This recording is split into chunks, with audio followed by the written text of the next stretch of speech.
Aventure d'Alice au pays des merveilles par Lewis Carroll, traduit de l'anglais par Henri Buet. Chapitre 1er. Au fond du terrier. Alice, assise auprès de sa sœur sur le gazon, commençait à s'ennuyer de rester là, à ne rien faire. Une ou deux fois, elle avait jeté les yeux sur le livre que lisait sa sœur. Mais quoi ? Pas d'image, pas de dialogue. « La belle avance, pensait Alice. Qu'un livre sans images, sans causerie ?» Elle s'était mise à réfléchir, tant bien que mal, car la chaleur du jour l'endormait et la rendait lourde, se demandant si le plaisir de faire une couronne de marguerites valait bien la peine de se lever et de cueillir les fleurs. Quand tout à coup, un lapin blanc aux yeux roses passa près d'elle. Il n'y avait rien là de bien étonnant, et Alice ne trouva même pas très extraordinaire d'entendre parler le lapin qui se disait « Ah, j'arriverai trop tard !» En y songeant après, il lui sembla bien qu'elle aurait dû s'en étonner, mais sur le moment, cela lui avait paru tout naturel.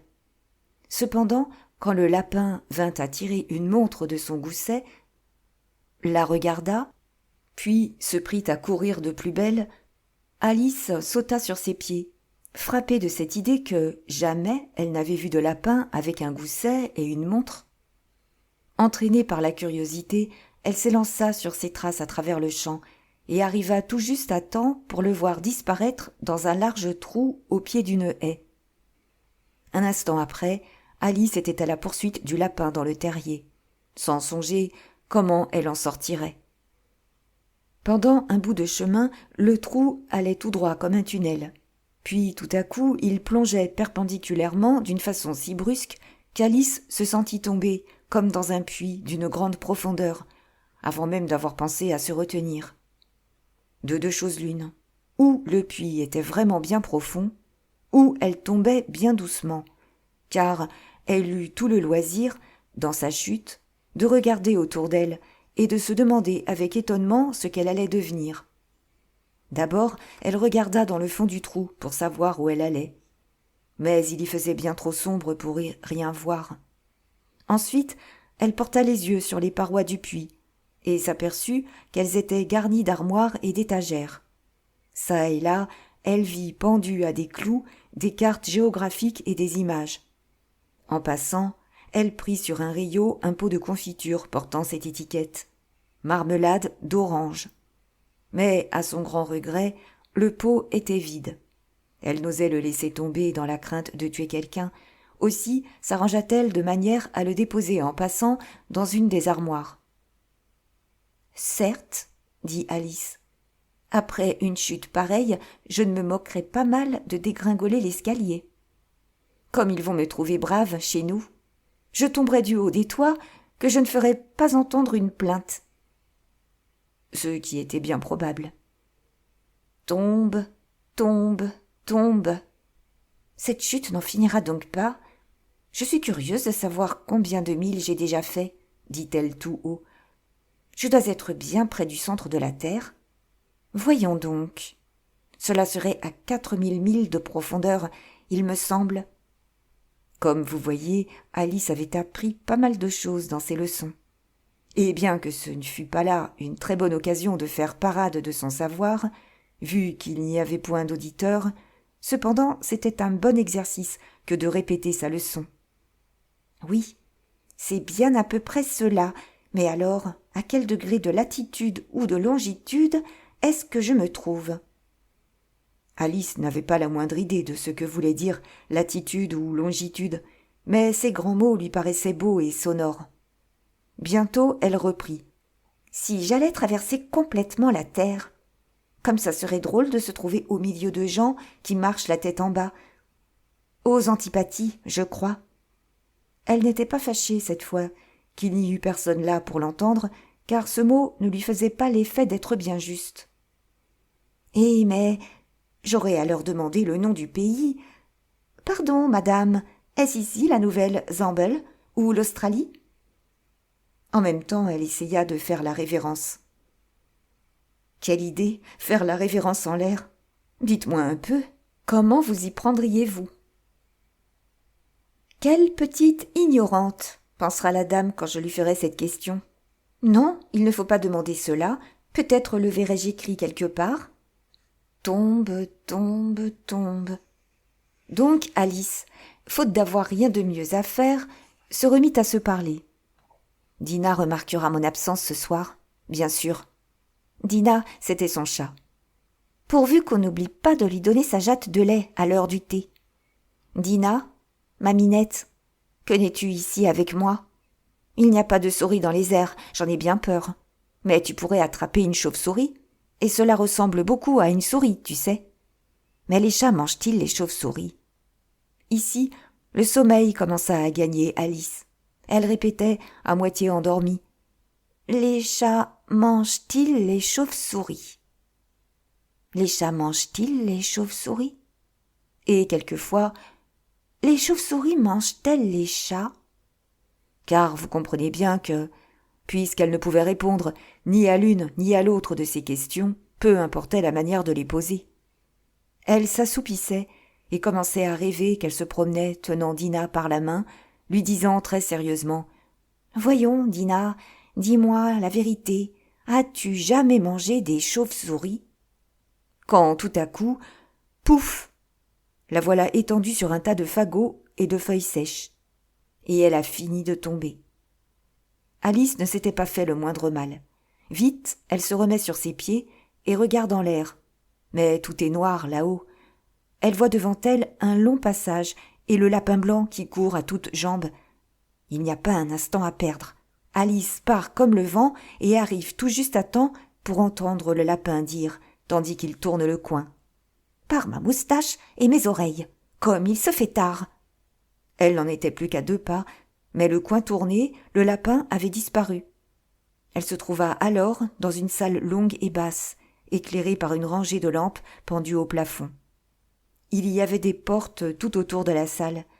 Ces portes étaient toutes fermées, et après avoir vainement tenté d'ouvrir celle du côté droit, puis celle du côté gauche, Alice se promena tristement au beau milieu de cette salle, se demandant comment elle en sortirait.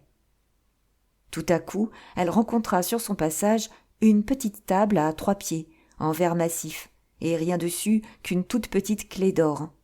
Alice pensa aussitôt que ce pouvait être celle d'une des portes.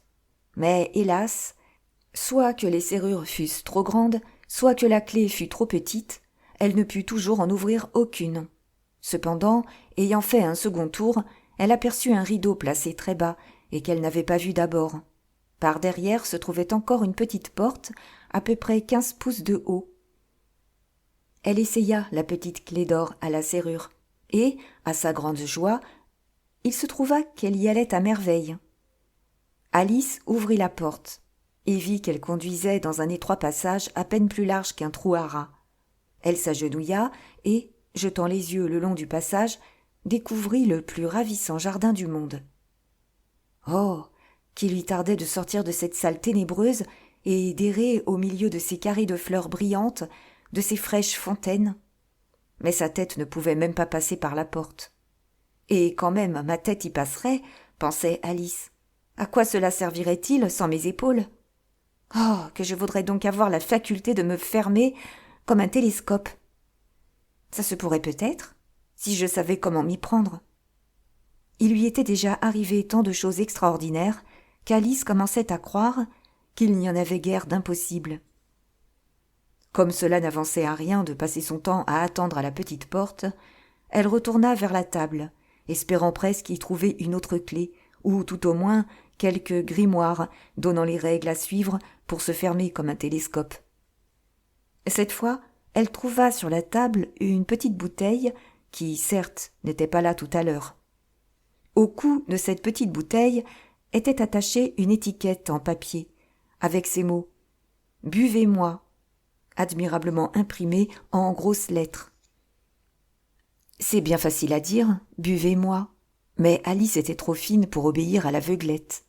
« Examinons d'abord, » dit-elle, « et voyons s'il y a écrit dessus « poison » ou non. » Car elle avait lu dans de jolis petits contes que des enfants avaient été brûlés, dévorés par des bêtes féroces, et qu'il leur était arrivé d'autres choses très désagréables, tout cela pour ne pas s'être souvenue des instructions bien simples que leur donnaient leurs parents. Par exemple, que le tisonnier chauffé à blanc brûle les mains qui le tiennent trop longtemps, que si on se fait au doigt une coupure profonde, il saigne d'ordinaire. Et elle n'avait point oublié que si l'on boit immodérément d'une bouteille marquée « poison », cela ne manque pas de brouiller le cœur tôt ou tard. Cependant, comme cette bouteille n'était pas marquée « poison », Alice se hasarda à en goûter le contenu. Et le trouvant fort bon, au fait, c'était comme un mélange de tarte aux cerises, de crème, d'ananas, de dinde truffée, de nougat et de rôti au beurre. Elle eut bientôt tout avalé. « Je me sens toute drôle, » dit Alice. « On dirait que je rentre en moi-même et que je me ferme comme un télescope. » C'est bien ce qui arrivait en effet. Elle n'avait plus que 10 pouces de haut, et un éclair de joie passa sur son visage à la pensée qu'elle était maintenant de la grandeur voulue pour pénétrer par la petite porte dans ce beau jardin. Elle attendit pourtant quelques minutes pour voir si elle allait rapetisser encore. Cela lui faisait bien un peu peur. Songez donc, se disait Alice, je pourrais bien finir par m'éteindre comme une chandelle. Que deviendrais-je alors ? Et elle cherchait à s'imaginer l'air que pouvait avoir la flamme d'une chandelle éteinte, car elle ne se rappelait pas avoir jamais rien vu de la sorte. Un moment après, voyant qu'il ne se passait plus rien, elle se décida à aller de suite au jardin. Mais hélas, pauvre Alice, en arrivant à la porte, elle s'aperçut qu'elle avait oublié la petite clé d'or. Elle revint sur ses pas pour la prendre sur la table. Bah, impossible d'atteindre la clé qu'elle voyait bien clairement à travers le verre. Elle fit alors tout son possible pour grimper le long d'un des pieds de la table, mais il était trop glissant, et enfin, épuisée de fatigue, la pauvre enfant s'assit et pleura. « Allons, à quoi bon pleurer ainsi ?» se dit Alice vivement. « Je vous conseille, mademoiselle, de cesser tout de suite. » Elle avait pour habitude de se donner de très bons conseils, bien qu'elle les suivît rarement. Et quelquefois elle se grondait si fort que les larmes lui en venaient aux yeux. Une fois même, elle s'était donné des tapes pour avoir triché dans une partie de croquet qu'elle jouait toute seule, car cette étrange enfant aimait beaucoup à faire 2 personnages. Mais, pensa la pauvre Alice, il n'y a plus moyen de faire 2 personnages, à présent qu'il me reste à peine de quoi en faire un. Elle aperçut alors une petite boîte en verre qui était sous la table, l'ouvrit et y trouva un tout petit gâteau sur lequel les mots « Mangez-moi » étaient admirablement tracés avec des raisins de Corinthe. « Tiens, je vais le manger, » dit Alice. « Si cela me fait grandir, je pourrai atteindre à la clé. Si cela me fait rapetisser, je pourrai ramper sous la porte. D'une façon ou d'une autre, je pénétrerai dans le jardin, et alors arrive que pourra. » Elle mangea donc un petit morceau du gâteau, et, portant sa main sur sa tête, elle se dit tout inquiète. « Lequel est-ce ? Lequel est-ce » Elle voulait savoir si elle grandissait ou rapetissait, et fut tout étonnée de rester la même. Franchement, c'est ce qui arrive le plus souvent lorsqu'on mange du gâteau, mais Alice avait tellement pris l'habitude de s'attendre à des choses extraordinaires que cela lui paraissait ennuyeux et stupide de vivre comme tout le monde. Aussi, elle se remit à l'œuvre et eut bien vite fait disparaître le gâteau. Chapitre 2. La mare aux larmes. « De plus très curieux en plus très curieux » s'écria Alice. Sa surprise était si grande qu'elle ne pouvait s'exprimer correctement. « Voilà que je m'allonge comme le plus grand télescope qui fut jamais. Adieu, mes pieds !» Elle venait de baisser les yeux et ses pieds lui semblaient s'éloigner à perte de vue. « Oh, mes pauvres petits pieds ! Qui vous mettra vos bas et vos souliers maintenant, mes mignons ? Quant à moi, je ne le pourrais certainement pas. Je serais bien trop loin pour m'occuper de vous. Arrangez-vous du mieux que vous pourrez. » « Il faut cependant que je sois bonne pour eux, » pensa Alice. « Sans cela, ils refuseront peut-être d'aller du côté que je voudrais. Ah, je sais ce que je ferai. Je leur donnerai une belle paire de bottines à Noël. » Puis elle chercha dans son esprit comment elle s'y prendrait. « Il faudra les envoyer par le messager, » pensa-t-elle. Quelle étrange chose d'envoyer des présents à ses pieds. Et l'adresse, donc? C'est cela qui sera drôle. À Monsieur le pied droit d'Alice, tapis du foyer, près le garde-feu, de la part de mademoiselle Alice. Oh, que d'enfantillage, je dis là. Au même instant, sa tête heurta contre le plafond de la salle. C'est qu'elle avait alors un peu plus de 9 pieds de haut. Vite, elle saisit la petite clé d'or et courut à la porte du jardin. Pauvre Alice. C'est tout ce qu'elle put faire. Après s'être étendue de tout son long sur le côté, que de regarder du coin de l'œil dans le jardin. Quant à traverser le passage, il n'y fallait plus songer. Elle s'assit donc, et se remit à pleurer. « Quelle honte !» dit Alice. « Une grande fille comme vous !» Grande était bien le mot. « Pleurer de la sorte !» « Allons, finissez, vous dis-je !» Mais elle continua de pleurer, versant des torrents de larmes, si bien qu'elle se vit à la fin entourée d'une grande mare, profonde d'environ 4 pouces et s'étendant jusqu'au milieu de la salle. Quelque temps après, elle entendit un petit bruit de pas dans le lointain. Vite, elle s'essuya les yeux pour voir ce que c'était. C'était le lapin blanc, en grande toilette, tenant d'une main une paire de gants paille et de l'autre un large éventail. Il accourait, tout affairé, marmottant entre ses dents. « Oh, la duchesse, la duchesse! Elle sera dans une belle colère si je l'ai fait attendre. » Alice se trouvait si malheureuse qu'elle était disposée à demander secours au premier venu. Ainsi, quand le lapin fut près d'elle, elle lui dit d'une voix humble et timide. « Je vous en prie, monsieur. » Le lapin tressaillit d'épouvante, laissa tomber les gants et l'éventail, se mit à courir à toutes jambes et disparut dans les ténèbres. Alice ramassa les gants et l'éventail, et comme il faisait très chaud dans cette salle, elle s'éventa tout en se faisant la conversation. « Que tout est étrange aujourd'hui. Hier, les choses se passaient comme à l'ordinaire. Peut-être m'a-t-on changé cette nuit. Voyons, étais-je la même petite fille ce matin en me levant? Je crois bien me rappeler que je me suis trouvée un peu différente. Mais si je ne suis pas la même, qui suis-je donc, je vous prie? Voilà l'embarras. » Elle se mit à passer en revue dans son esprit toutes les petites filles de son âge qu'elle connaissait, pour voir si elle avait été transformée en l'une d'elles. « Bien sûr, je ne suis pas Ada, dit-elle. Elle a de longs cheveux bouclés et les miens ne frisent pas du tout. Assurément, je ne suis pas ma belle, car je sais tout plein de choses et ma belle ne sait presque rien. Et puis, du reste, ma belle, c'est ma belle. Alice, c'est Alice. Oh, mais quelle énigme que cela! Voyons si je me souviendrai de tout ce que je savais. 4 fois 5 font 12. 4 fois 6 font 13. 4 fois 7 font... Je n'arriverai jamais à 20 de ce train-là. Mais peu importe la table de multiplication. Essayons de la géographie. Londres est la capitale de Paris, Paris la capitale de Rome, et Rome la capitale de... Mais non, ce n'est pas cela. J'en suis bien sûre. Je dois être changée en ma belle. Je vais tâcher de réciter Maître Corbeau. Elle croisa les mains sur ses genoux, comme quand elle disait ses leçons.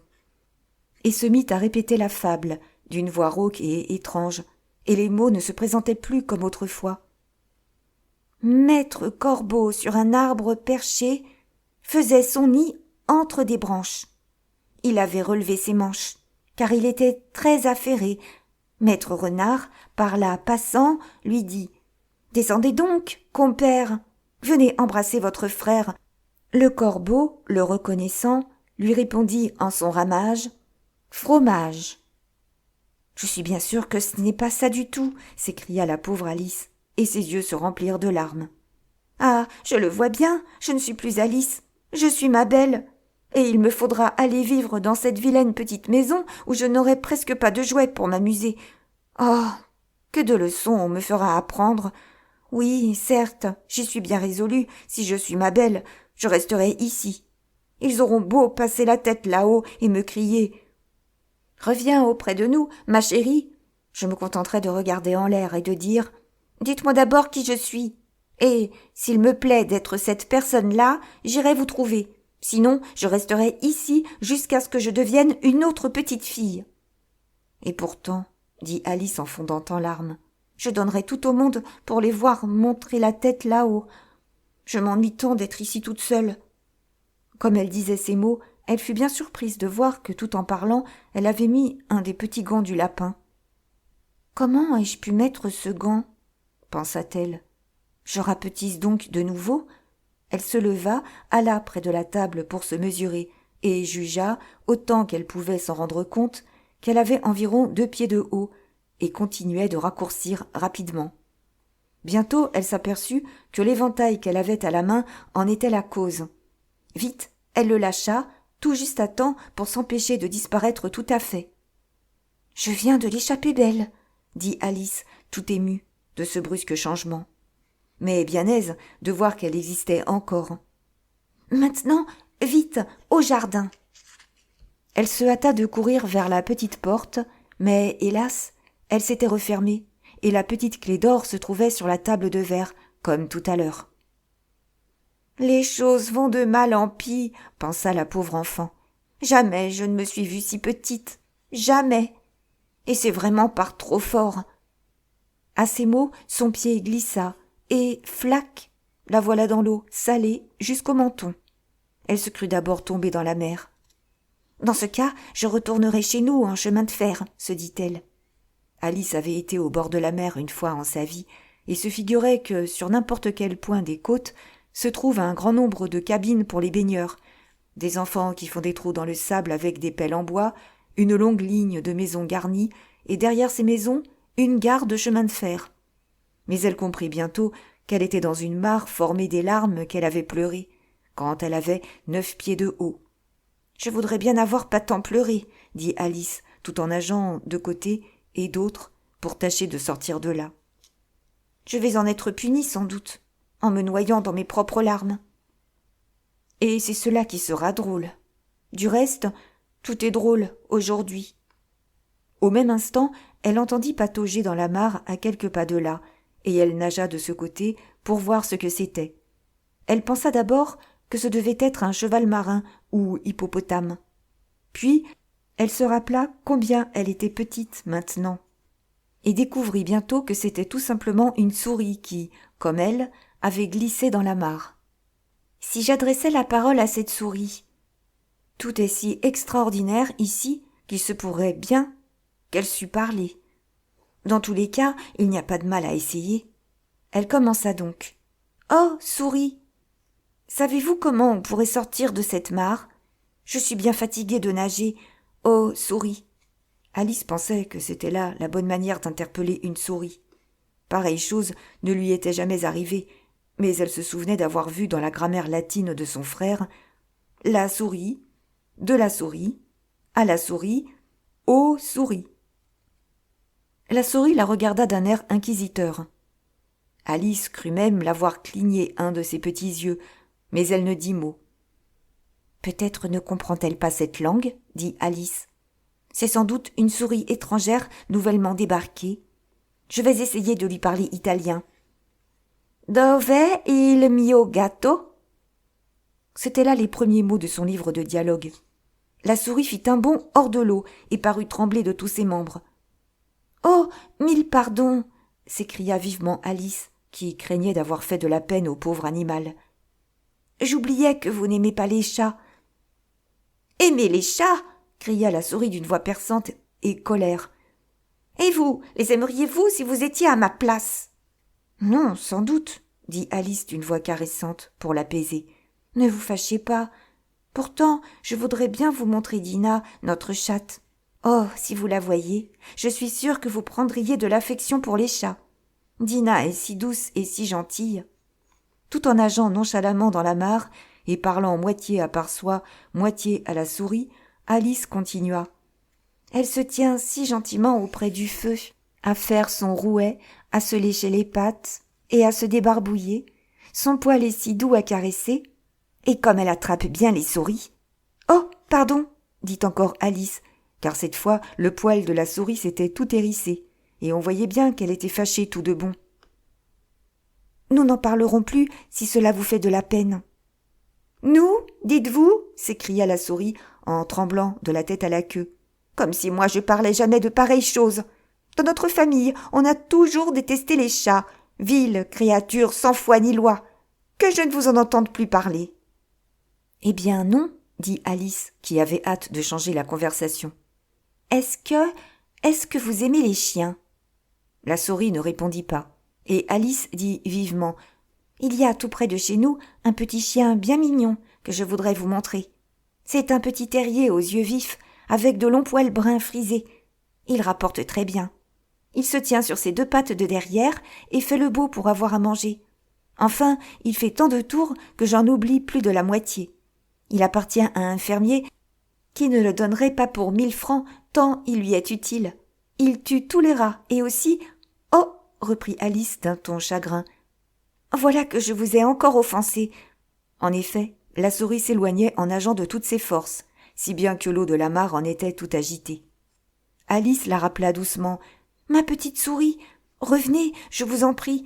Nous ne parlerons plus ni de chiens ni de chats, puisque vous ne les aimez pas. » À ces mots, la souris fit volte-face et se rapprocha tout doucement. Elle était toute pâle. De colère, pensait Alice. La souris dit d'une voix basse et tremblante. « Gagnons la rive. Je vous conterai mon histoire, et vous verrez pourquoi je hais les chats et les chiens. » Il était grand temps de s'en aller, car la mare se couvrait d'oiseaux et de toutes sortes d'animaux qui y étaient tombés. Il y avait un canard, un dodo, un lori, un aiglon et d'autres bêtes extraordinaires. Alice prit les devants, et toute la troupe nagea vers la rive. Chapitre 3. La course cocasse. Ils formaient une assemblée bien grotesque, ces êtres singuliers réunis sur le bord de la mare. Les uns avaient leurs plumes tout en désordre, les autres le poil plaqué contre le corps. Tous étaient trempés, de mauvaise humeur et fort mal à l'aise. « Comment faire pour nous sécher ?» Ce fut la première question, cela va sans dire. Au bout de quelques instants, il sembla tout naturel à Alice de causer familièrement avec ces animaux, comme si elle les connaissait depuis son berceau. Elle eut même une longue discussion avec le lori qui, à la fin, lui fit la mine et lui dit d'un air boudeur. « Je suis plus âgée que vous, et je dois par conséquent en savoir plus long. » Alice ne voulut pas accepter cette conclusion avant de savoir l'âge du lori, et comme celui-ci refusa tout net de le lui dire, cela mit un terme au débat. Enfin, la souris, qui paraissait avoir un certain ascendant sur les autres, leur cria « Asseyez-vous tous et écoutez-moi. Je vais bientôt vous faire sécher, je vous en réponds. » Vite, tout le monde s'assit en rond autour de la souris, sur qui Alice tenait les yeux fixés avec inquiétude, car elle se disait « Je vais attraper un vilain rhume si je ne me sèche pas bientôt. » « fit la souris d'un air d'importance. « Êtes-vous prêts ? Je ne sais rien de plus sec que ceci. Silence dans le cercle, je vous prie. » Guillaume le Conquérant, dont le pape avait embrassé le parti, soumit bientôt les Anglais qui manquaient de chef, et commençait à s'accoutumer aux usurpations et aux conquêtes des étrangers. Edwin et Morcar, comtes de Mercie et de Northumbrie. « Brrr !» fit le lori qui grelottait. « Pardon !» demanda la souris, en fronçant les sourcils, mais fort poliment. « Qu'avez-vous dit ?»« Moi ? Rien !» répliqua vivement le lori. « Ah ! Je croyais, dit la souris. Je continue.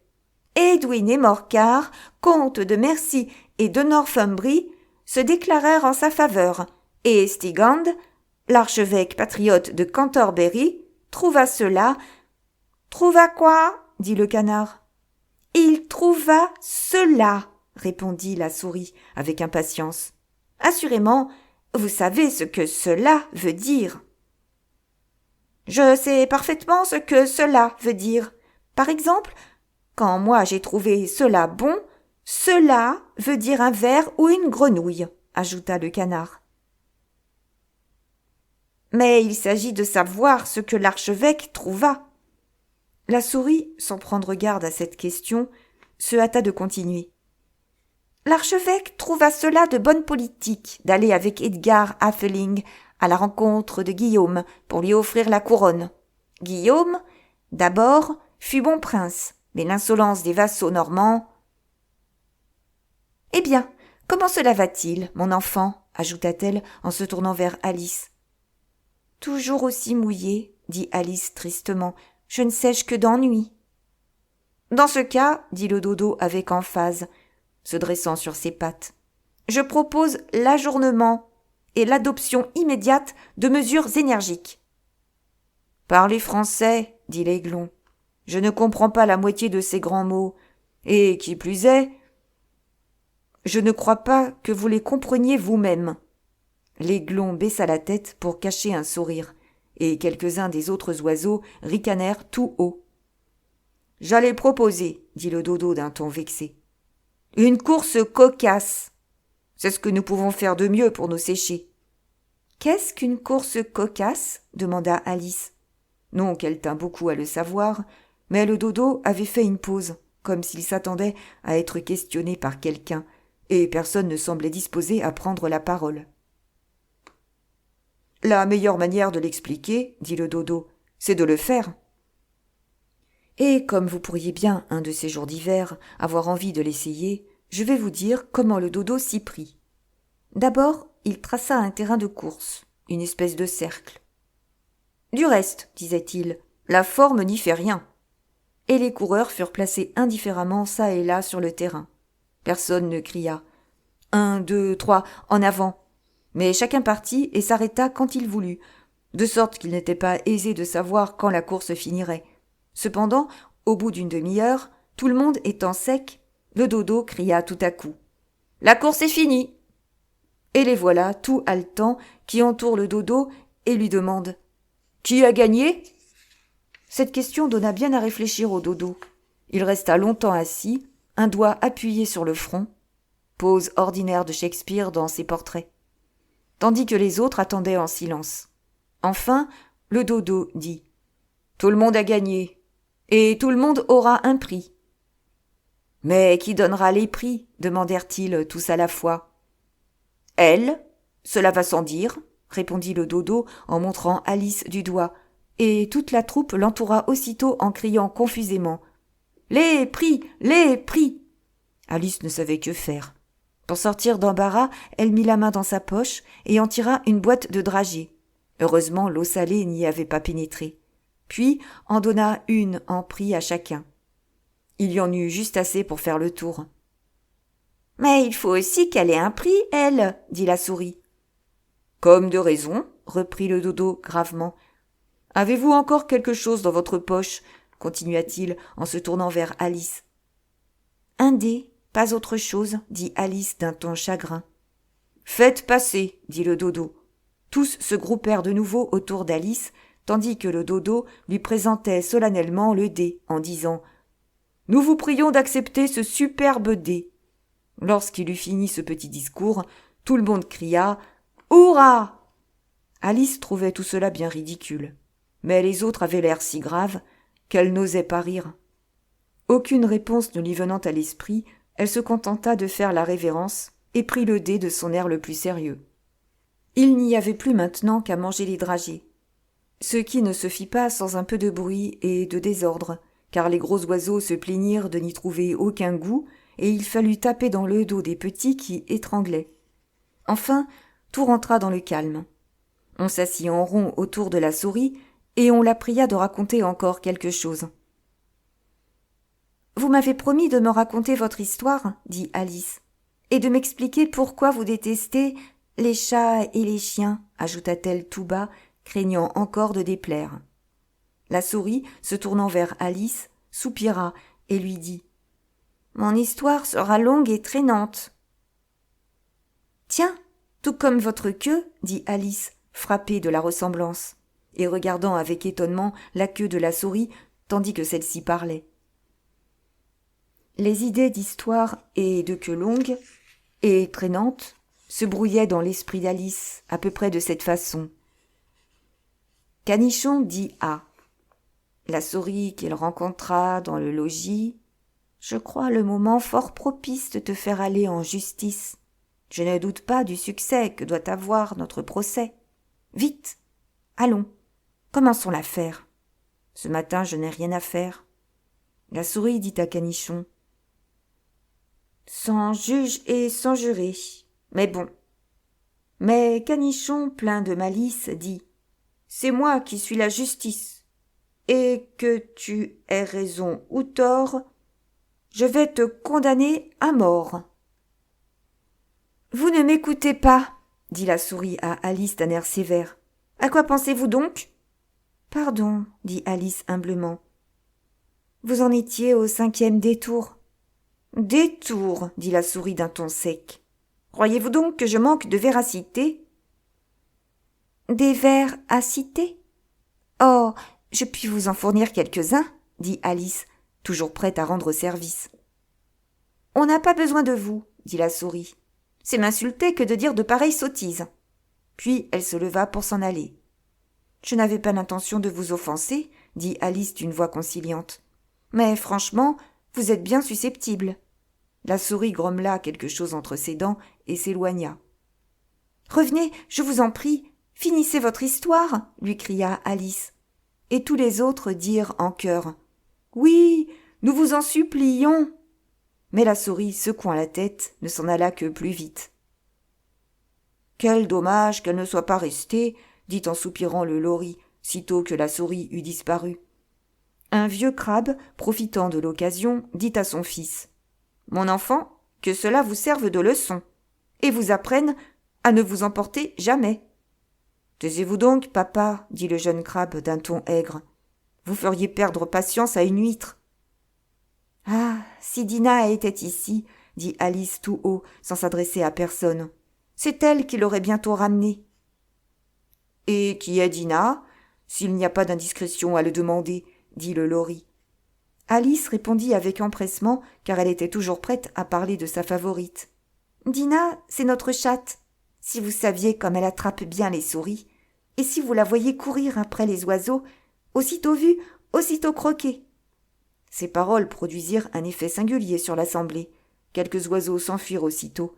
Une vieille pie, s'enveloppant avec soin, murmura. « Il faut vraiment que je rentre chez moi. L'air du soir ne vaut rien pour ma gorge. » Et un canari cria, assez petit d'une voix tremblante. « Venez, mes enfants, il est grand temps que vous vous mettiez au lit. » Enfin, sous un prétexte ou sous un autre, chacun s'esquiva, et Alice se trouva bientôt seule. « Je voudrais bien n'avoir pas parlé de Dinah, se dit-elle tristement. Personne ne l'aime ici, et pourtant c'est la meilleure chatte du monde. Oh, chère Dinah, te reverrai-je jamais? Ici, la pauvre Alice se reprit à pleurer. Elle se sentait seule, triste et abattue. Au bout de quelque temps, elle entendit au loin un petit bruit de pas. Elle s'empressa de regarder, espérant que la souris avait changé d'idée et revenait finir son histoire. Chapitre 4. L'habitation du lapin blanc. C'était le lapin blanc qui revenait en trottinant et qui cherchait de tous côtés, d'un air inquiet, comme s'il avait perdu quelque chose. Alice l'entendit qui marmottait. « La duchesse, oh mes pauvres pattes, oh ma robe et mes moustaches. Elle me fera guillotiner aussi vrai que des furets sont des furets. Où pourrais-je bien les avoir perdus ?» Alice devina tout de suite qu'il cherchait l'éventail et la paire de gants paille.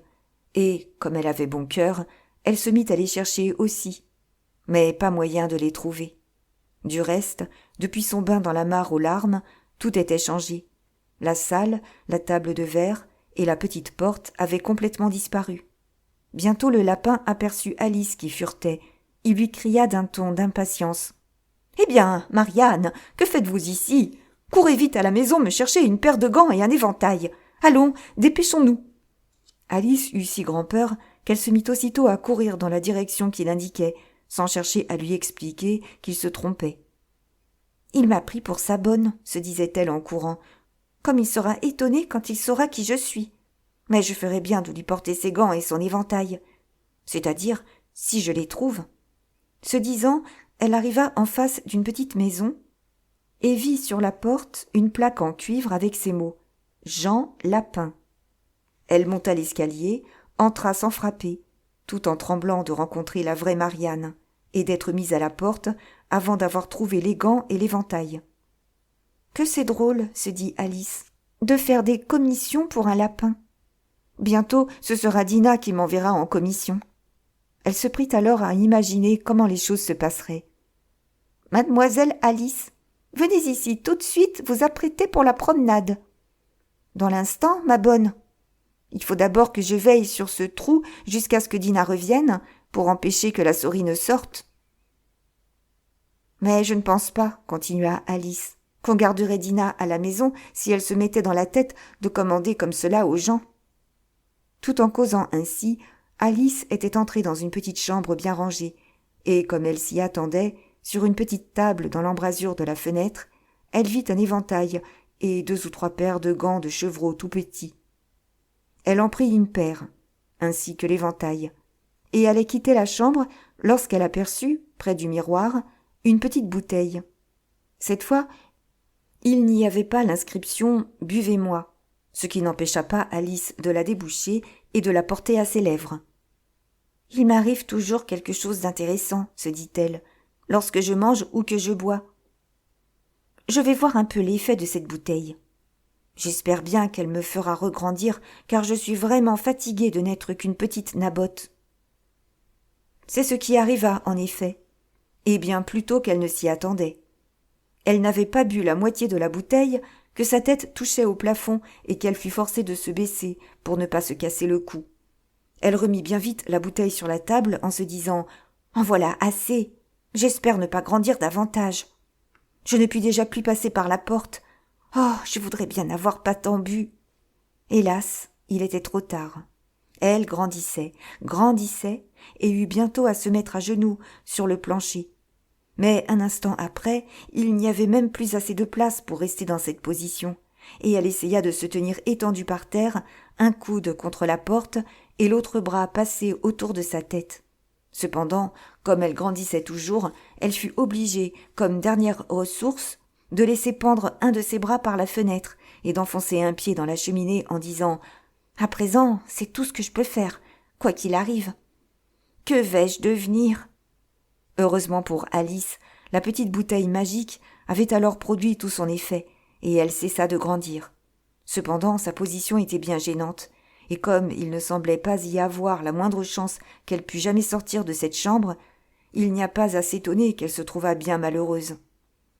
C'était bien plus agréable chez nous, pensa la pauvre enfant.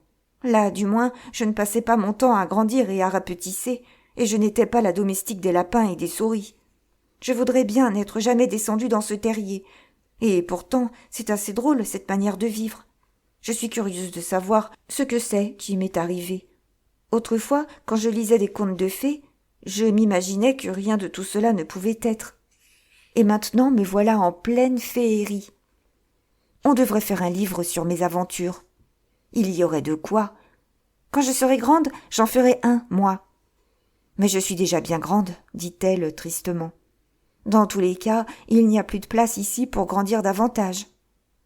Mais alors, pensa Alice, ne serai-je donc jamais plus vieille que je ne le suis maintenant?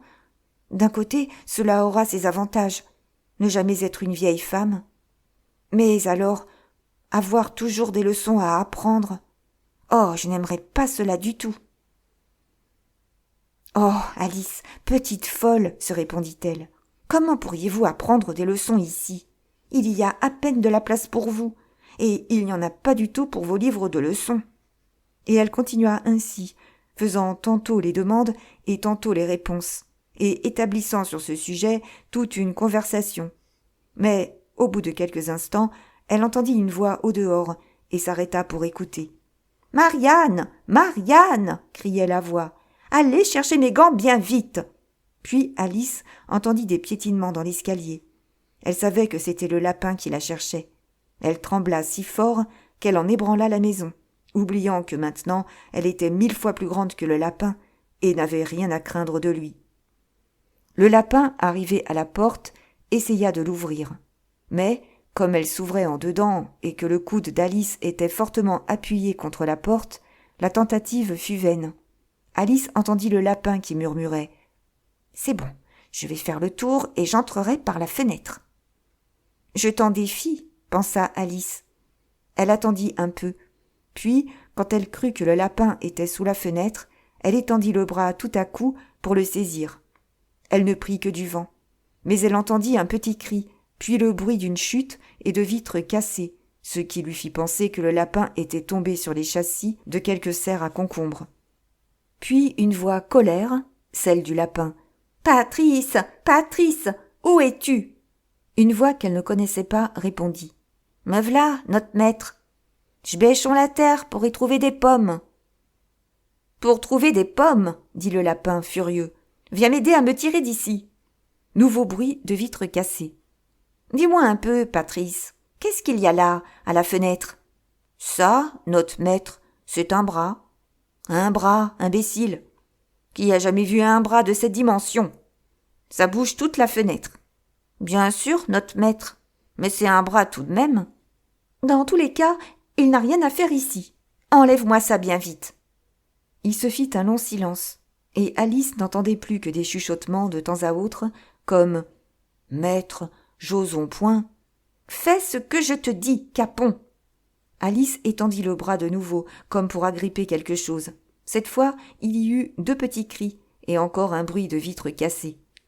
« Que de châssis il doit y avoir là !» pensa Alice. « Je me demande ce qu'ils vont faire à présent.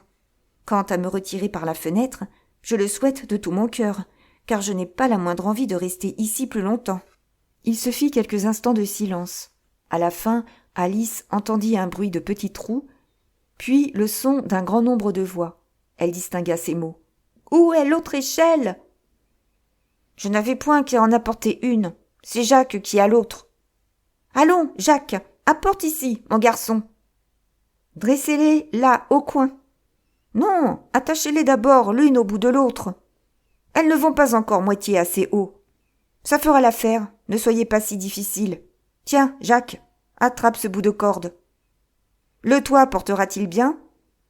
Attention à cette tuile qui ne tient pas. Bon, la voilà qui dégringole. Gare les têtes !» Il se fit un grand fracas. « Qui a fait cela ? Je crois bien que c'est Jacques. Qui est-ce qui va descendre par la cheminée ? Pas moi, bien sûr. Allez-y, vous. Non pas, vraiment. C'est à vous, Jacques, à descendre. Ohé, Jacques ? Notre maître dit qu'il faut que tu descendes par la cheminée. »« Ah, se dit Alice, c'est donc Jacques qui va descendre. Il paraît qu'on met tout sur le dos de Jacques. Je ne voudrais pas pour beaucoup être Jacques. Ce foyer est étroit certainement, mais je crois bien que je pourrais tout de même lui lancer un coup de pied. » Elle retira son pied aussi bas que possible et ne bougea plus jusqu'à ce qu'elle entendit le bruit d'un petit animal. Elle ne pouvait deviner de quelle espèce, qui grattait et cherchait à descendre dans la cheminée, juste au-dessus d'elle. Alors, se disant « Voilà Jacques, sans doute », elle lança un bon coup de pied et attendit pour voir ce qui allait arriver. La première chose qu'elle entendit fut un cri général de « Tiens, voilà Jacques en l'air !» Puis la voix du lapin qui criait « Attrapez-le, vous, là-bas, près de la haie !» Puis un long silence. Ensuite un mélange confus de voix. « Soutenez-lui la tête ! De l'eau de vie, maintenant ! Ne le faites pas engouer ! Qu'est-ce donc, vieux camarade ? Que t'est-il arrivé ? Raconte-nous ça !» Enfin, une petite voix faible et flûtée se fit entendre. « C'est la voix de Jacques, » pensa Alice. « Je n'en sais vraiment rien. Merci, c'est assez. Je me sens mieux, maintenant. Mais je suis encore tout bouleversée pour vous conter la chose. Tout ce que je sais, c'est que j'ai été poussée comme par un ressort et que je suis partie en l'air comme une fusée. »« Ça, c'est vrai, vieux camarade, » disaient les autres. « Il faut mettre le feu à la maison, » dit le lapin. Alors Alice cria de toutes ses forces. « Si vous osez faire cela, j'envoie Dinah à votre poursuite. » Il se fit tout à coup un silence de mort. « Que vont-ils faire à présent ?» pensa Alice. « S'ils avaient un peu d'esprit, ils enlèveraient le toit. » Quelques minutes après, les allées et venues recommencèrent, et Alice entendit le lapin qui disait « Une brouettée d'abord, ça suffira. » Une brouettée de quoi ? pensa Alice. Il lui resta bientôt plus de doute, car un instant après, une grêle de petits cailloux vint battre contre la fenêtre, et quelques-uns même l'atteignirent au visage. « Je vais bientôt mettre fin à cela, » se dit-elle. Puis elle cria « Vous ferez bien de ne pas recommencer !» Ce qui produisit encore un profond silence. Alice remarqua, avec quelque surprise, qu'en tombant sur le plancher, les cailloux se changeaient en petits gâteaux, et une brillante idée lui traversa l'esprit. « Si je mange un de ces gâteaux, pensa-t-elle, cela ne manquera pas de me faire ou grandir ou rapetisser. Or, je ne puis plus grandir. C'est impossible. Donc, je rapetisserai. » Elle avala un des gâteaux et s'aperçut avec joie qu'elle diminuait rapidement. Aussitôt qu'elle fut assez petite pour passer par la porte, elle s'échappa de la maison et trouva toute une foule d'oiseaux et d'autres petits animaux qui attendaient dehors. Le pauvre petit lézard, Jacques, était au milieu d'eux, soutenu par des cochons d'Inde qui le faisaient boire à une bouteille. Tous se précipitèrent sur Alice aussitôt qu'elle parut, mais elle se mit à courir de toutes ses forces et se trouva bientôt en sûreté dans un bois touffu. « La première chose que j'ai à faire, dit Alice en errant çà et là dans les bois, c'est de revenir à ma première grandeur. La seconde, de chercher un chemin qui me conduise dans ce ravissant jardin. C'est là, je crois, ce que j'ai de mieux à faire. » En effet, c'était un plan de campagne excellent, très simple et très habilement combiné. Toute la difficulté était de savoir comment s'y prendre pour l'exécuter. Tandis qu'elle regardait en tapinois et avec précaution à travers les arbres, un petit aboiement sec, juste au-dessus de sa tête, lui fit tout à coup lever les yeux. Un jeune chien, qui lui parut énorme, la regardait avec de grands yeux ronds et étendait légèrement la patte pour tâcher de la toucher. « Pauvre petit !» dit Alice d'une voix caressante et essayant de siffler. Elle avait une peur terrible cependant, car elle pensait qu'il pouvait bien avoir faim et que dans ce cas, il était probable qu'il la mangerait, en dépit de toutes ses câlineries. Sans trop savoir ce qu'elle faisait, elle ramassa une petite baguette et la présenta au petit chien, qui bondit des 4 pattes à la fois, aboyant de joie, et se jeta sur le bâton comme pour jouer avec. Alice passa de l'autre côté d'un gros chardon pour n'être pas foulée aux pieds. Sitôt qu'elle reparut, le petit chien se précipita de nouveau sur le bâton, et dans son empressement de le saisir, buta et fit une cabriole. Mais Alice, trouvant que cela ressemblait beaucoup à une partie qu'elle ferait avec un cheval de charrette, et craignant à chaque instant d'être écrasée par le chien, se remit à tourner autour du chardon. Alors le petit chien fit une série de charges contre le bâton. Il avançait un peu chaque fois, puis reculait bien loin en faisant des aboiements rauques.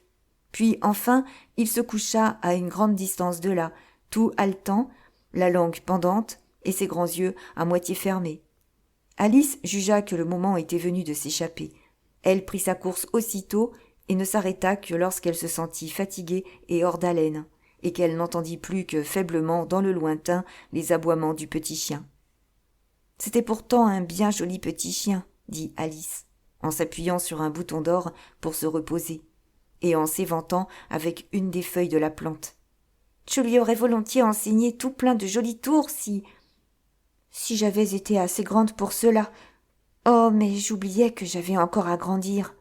Voyons, comment faire? Je devrais sans doute boire ou manger quelque chose. Mais quoi? Voilà la grande question. » En effet, la grande question était bien de savoir quoi. Alice regarda tout autour d'elle les fleurs et les brins d'herbe, mais elle ne vit rien qui lui parût bon à boire ou à manger dans les circonstances présentes. Près d'elle poussait un large champignon à peu près haut comme elle. Lorsqu'elle eut examiné par-dessous, d'un côté et de l'autre, par devant et par derrière, l'idée lui vint qu'elle ferait bien de regarder ce qu'il y avait dessus. Elle se dressa sur la pointe des pieds et, glissant les yeux par-dessus le bord du champignon, ses regards rencontrèrent ceux d'une grosse chenille bleue assise au sommet, les bras croisés, fumant tranquillement une longue pipe turque, sans faire la moindre attention à elle, ni à quoi que ce fût. Chapitre 5. Conseil d'une chenille. La chenille et Alice se considérèrent un instant en silence. Enfin, la chenille sortit le houka de sa bouche et lui adressa la parole d'une voix endormie et traînante. « Qui êtes-vous » dit la chenille. Ce n'était pas là une manière encourageante d'entamer la conversation. Alice répondit, un peu confuse. « Je le sais à peine moi-même, quant à présent. Je sais bien ce que j'étais en me levant ce matin, mais je crois avoir changé plusieurs fois depuis. » Qu'entendez-vous par là? Dit la chenille d'un ton sévère. Expliquez-vous. Je crains bien de ne pouvoir pas m'expliquer, dit Alice, car, voyez-vous, je ne suis plus moi-même. Je ne vois pas du tout, répondit la chenille. J'ai bien peur de ne pouvoir pas dire les choses plus clairement, répliqua Alice fort poliment, car d'abord, je n'y comprends rien moi-même. Grandir et rapetisser si souvent en un seul jour, cela embrouille un peu les idées. Pas du tout, dit la chenille. Peut-être ne vous en êtes-vous pas encore aperçu, dit Alice. Mais quand vous deviendrez chrysalide, car c'est ce qui vous arrivera, sachez-le bien, et ensuite papillon, je crois bien que vous vous sentirez un peu drôle. Qu'en dites-vous? Pas du tout, dit la chenille. Vos sensations sont peut-être différentes des miennes, dit Alice. Tout ce que je sais, c'est que cela me semblerait bien drôle à moi. À vous, dit la chenille d'un ton de mépris. Qui êtes-vous? Cette question les ramena au commencement de la conversation. Alice, un peu irritée du parler bref de la chenille, se redressa de toute sa hauteur et répondit bien gravement. Il me semble que vous devriez d'abord me dire qui vous êtes vous-même. Pourquoi? Dit la chenille. C'était encore là une question bien embarrassante. Et comme Alice ne trouvait pas de bonne raison à donner, et que la chenille avait l'air de très mauvaise humeur, Alice lui tourna le dos et s'éloigna. « Revenez !» lui cria la chenille. « J'ai quelque chose d'important à vous dire. » L'invitation était engageante, assurément. Alice revint sur ses pas. « Ne vous emportez pas, » dit la chenille. « Est-ce tout ?» dit Alice, cherchant à retenir sa colère. « Non, » répondit la chenille.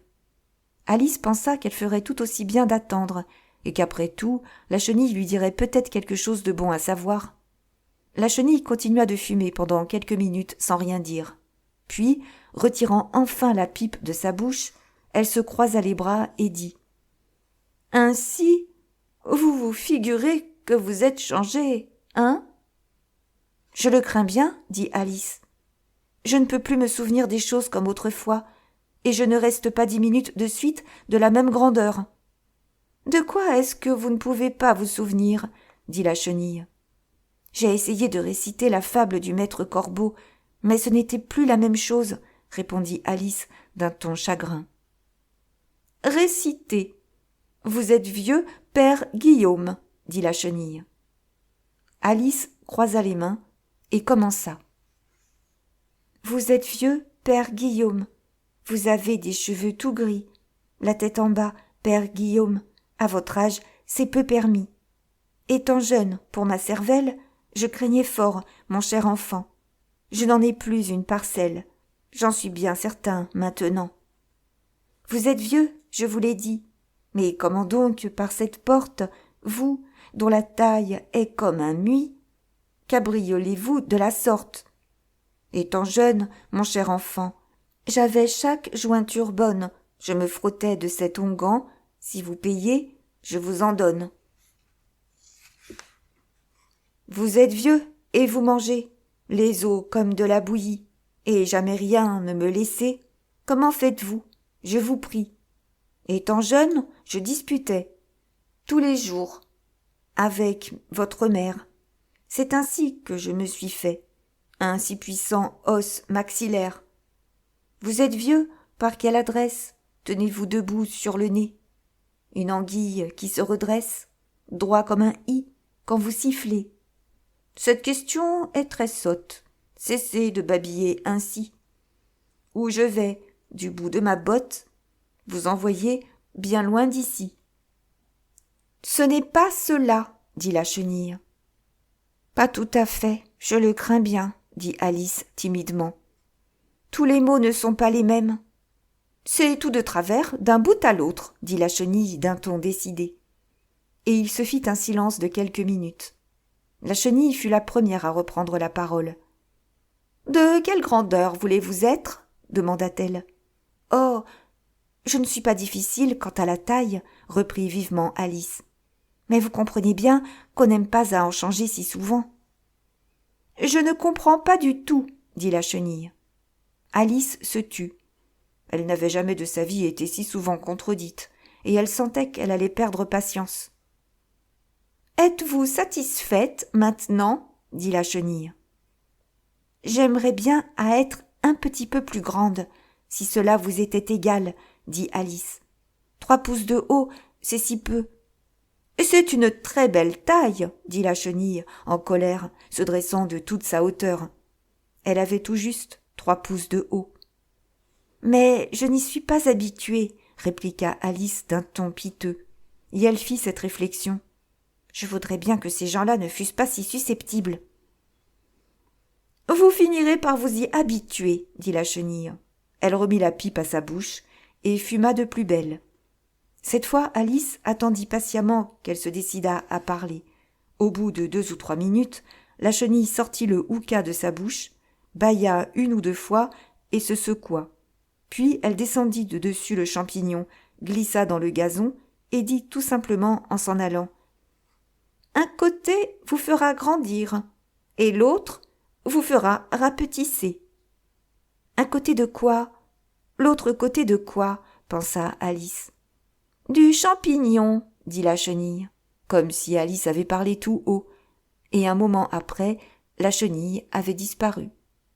Alice contempla le champignon d'un air pensif pendant un instant, essayant de deviner quels en étaient les côtés, et comme le champignon était tout rond, elle trouva la question fort embarrassante.